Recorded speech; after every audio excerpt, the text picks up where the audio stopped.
Hey, what's going on, everyone? Thanks for tuning in.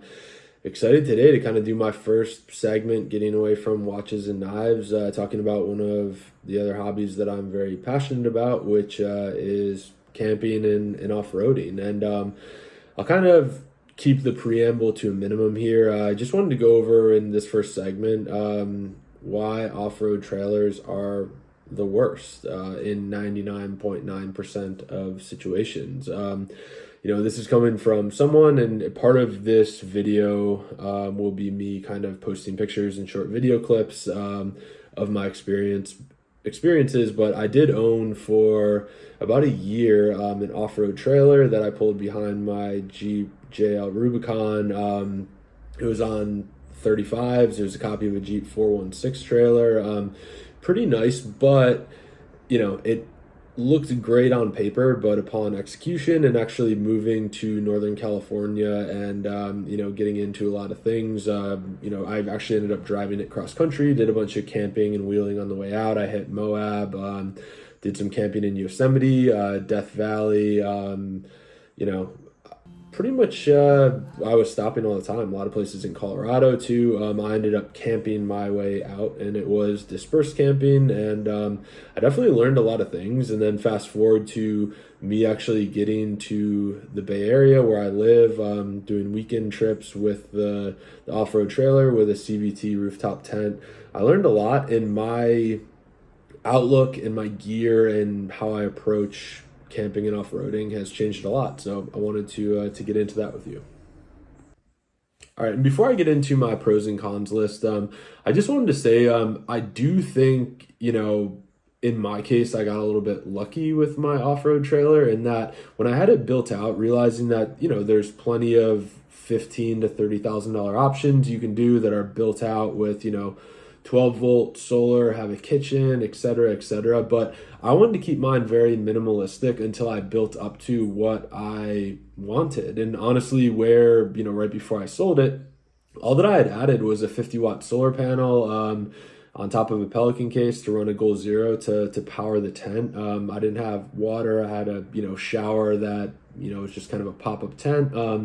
I didn't make any huge changes to the trailer, but that was by design. Like, I do think it can be a little bit foolhardy unless you've actually gotten out on the trail and experienced things. Unless you have unlimited funds. Be very careful about what you're spending money on, because it is very easy to kind of get starry eyes and just throw 30, 50K, and then you're like, I'm not really using this that much, and then you own it. So if you are going to go the off-road trailer route, I would go, simple, build it out and build up to what you will actually need based on feedback from experiences actually getting out there. So with that, we're going to jump into my pros and cons list.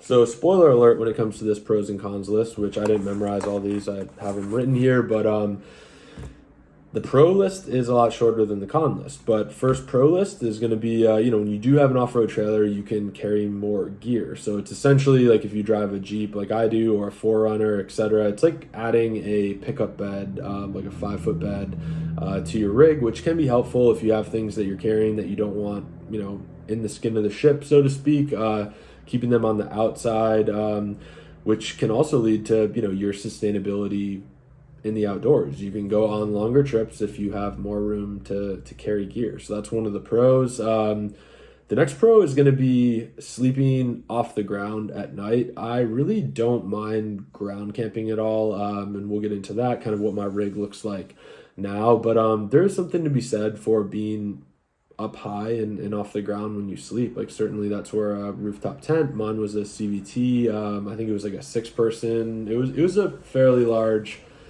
tent. I forget what the model is. Maybe I'll try to look it up. But definitely a good way to go. The next pro is going to be kind of the base camp mentality, I'm calling it, and it was a double-edged sword, I will say. So out on the East Coast, where I did a lot of my camping, it's a very tight-knit community, and you don't have to worry about people coming and ripping off your stuff in the middle of the night. I thought that was a huge pro for a trailer, in that if you have an off-road trailer, so your tent isn't on your Jeep, then you conceivably can set up a base camp, go out, wheel all day, do whatever you want to do, fish, etc. Come back, your camp's already set up, so you're not having to constantly fold up your rooftop tent, which although it is easy, it still can be cumbersome. So I thought that it would be nice, and conceivably if you are out in the middle of nowhere where you're not worried about people ripping off your stuff, it's a good option to kind of set up a base camp and then go out and conquer whatever you're trying to do. The last pro that I have here, that's the last pro, having an off-road trailer is great for desert runs, I'm calling it. So that whether that's down in, Joshua Tree, the high desert, so Southern California, having an off-road trailer is really cool. But the way that my Jeep is built out is kind of negated because the trailer is a huge limiting factor for it. But if you are into kind of more desert racer, desert off-roading, camping, etc., an off-road trailer can be a good way to go, but anything other than that, it's really not a good move, and we're going to get into the cons next. All right, the first con to the whole notion of having an off-road trailer and a rooftop tent is going to be that base camp mentality again. And a lot of places you go in California, obviously it's beautiful. Like, I love the Bay Area, but so does everybody else. And, thievery is definitely a real concern. For instance, I got a $900 ARB hydraulic jack stolen from me, whatever. So yes, you can leave an off-road trailer somewhere. If you do that, I would highly suggest getting the Apple AirTags if you're not a weirdo and you actually have an iPhone. Also getting a different hitch configuration. So I had the lock and roll system, so nobody could really hook up to their truck and steal your trailer very, very easily. But just like petty thievery, I would definitely be worried about that if I was continued to own an off-road trailer and was camping in California.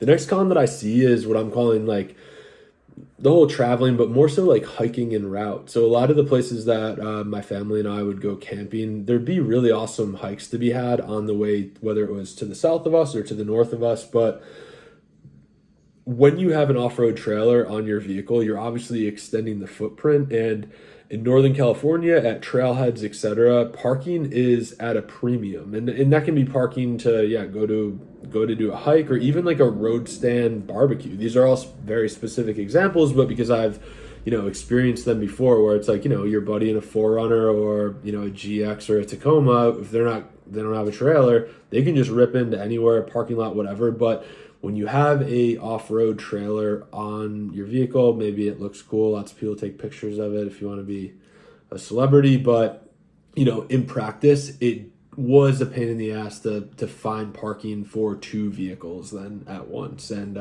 it definitely limited the enjoyment of, the adventure to get to where you're going. So that's going to be another con there. The next con that I have is just how it really does limit your vehicle's capability. My Jeep, I think it's a 3-inch lift. It's just the Fox Mopar lift. I'm running 35s on it, whatever. So, I've had that thing in some really pretty gnarly, like rock crawling situations. I'm definitely not foolhardy with it. Like, I don't know. I'm not trying to like just ruin my rig for fun. Like, I definitely paid a lot of money for it, so I'm careful with it. But I do use it. Did a lot of really cool rock stuff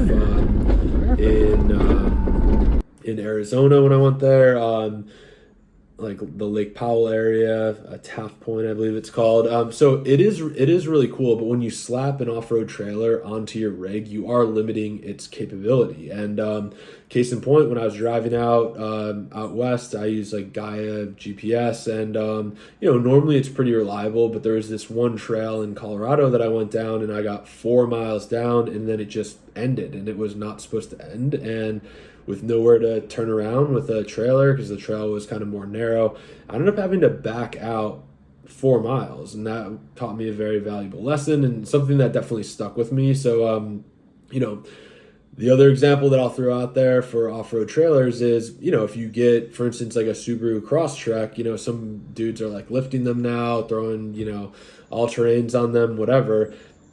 The whole purpose of me having a built-out Jeep was that I wouldn't have to camp next to people. And when you have an off-road trailer, you are limiting, your ground clearance, your approach angle, your departure angle. All these things go into have to go into account, and you really are limiting the capability of your vehicle. So just keep that in mind too. You're kind of leveling the playing field, and you're negating the ground clearance and the tires and the lift and all that you have on your primary rig. All right, the next con that I have is just the nature of trailering. I kept mine very simple, but I did run trailer brakes on it, which was a little bit, I don't know, like the guy that was fabricating the trailer for me, he was really surprised when I wanted to have electronic brakes on it. It came up huge when I drove through Yosemite and just other areas where I'm doing that, going to spend a lot of time in Tahoe too. A lot of the switchbacks and everything like that, even if it is a lightweight trailer, you're still trailering, and that has to go into your calculus. So, you really can't, maybe you don't care, but, like if the level of concentration that it took, it was like pretty exhausting sometimes. And then on my Jeep, I just have the 2-liter turbo, so I think it tows about 3,000 pounds. So not that the trailer was anywhere near that, but it's still, you have an object with mass behind you, and that definitely becomes a factor, and it's just not fun. Like, it's way more fun like right before I sold the trailer, blasting out to do 1 and 2 night camps where I was just ground camping. I was like, man, this is awesome. Like, I love not having a trailer, not having to deal with all that other crap. And so that should come, go into your calculus too, is that, you are going to be towing, and that's a limiting factor for sure.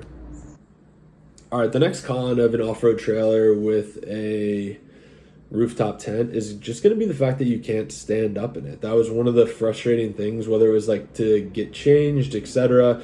Realizing you can put on the CVT tent that I had, CVT, there was the option to put the annex on it, but I didn't want my gravity, so my height of gravity, to be that high or higher than the Jeep was, so I kept it kind of low. So, I mean, you could kind of like crouch down in there when the annex was on there, but it wasn't a full annex where, I'm 6'1", where I'd be able to stand up in it. It just wasn't an option, and I hated that, right? Like, I mean, waking up in the morning, like, to get dressed, and you have to, like, lay down to put your pants on and stuff like that. It just wasn't fun, wasn't for me. I didn't enjoy it.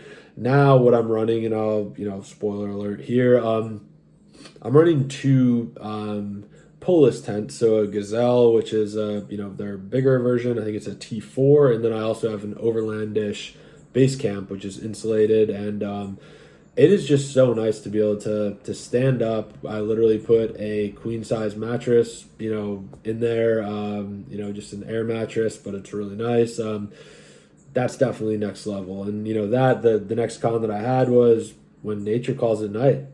If you got to go pee or something, it's kind of a pain in the butt to have to unzip something and then use a ladder. You're crawling down, especially if it's cold out. It's just not fun trying to do a rooftop tent in the middle of the night. And then the other plug that I would make is I also did some some off-road trailer camping just in a state park with one of my friends' pit bull. His name's Rocky. He weighs about 110 pounds. He was a pain in the butt to get up in that tent at night. And so, if you have large dogs, whatever you want to camp with, that's also a limiting factor, is, getting them up into the tent at night.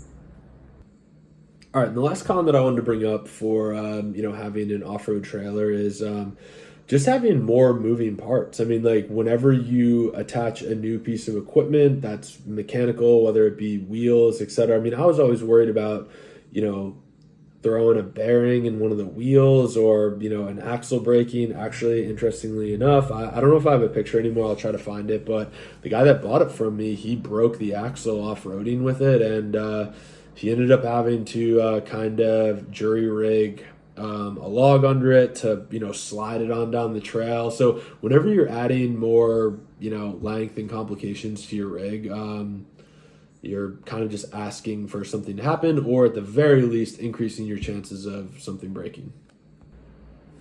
So now that I've gone over the pros and cons, hopefully it was a little bit enlightening. Again, this is coming strictly from a place of experience, after camping in California and Nevada for the last 3 years now.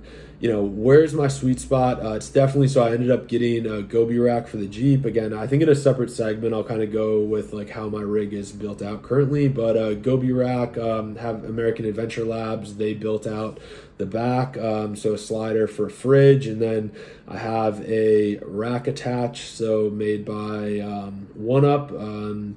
They also make my bike rack, but it's kind of a swing arm so that I can put a tray on the back for carrying firewood, etc. But no problems at all, and I honestly couldn't be happier. Like I found out when I got out here, the most time that I felt good about being away from work was about 2 to 3 days. So 2 to 3 days, that's easily sustainable out of what I can carry in and on top of my Jeep, and I don't know, I really couldn't be happier. Moving forward, and again, we'll kind of see over the next year, I might be simplifying things a little bit, realizing that my rig is definitely built out for off-roading. It's not my daily driver, so I also have like a car that I drive to work, but that car doesn't really make sense either. I'll post a picture of it. 6-speed manual in the Bay Area traffic, not that great, but I'm actually strongly considering kind of consolidating down to something that'll be pretty cool. So kind of a one-hit wonder, but not something you normally see on the trails. I'd love to know in the comments if you can guess what you think I'm going to get, but I'm really excited, so it should be good. But anyways, that was my first kind of off-road, what I've learned since moving out to California, camping, etc. Hope you all enjoyed this. Please put your comments below if there's anything you want to see. I have a few camping trips planned here, and then I have a whole host of gear that I want to review when the time's right. So going to be expanding my channel here a little bit, but I'm really looking forward to it. So thanks for tuning in. We'll see you next time.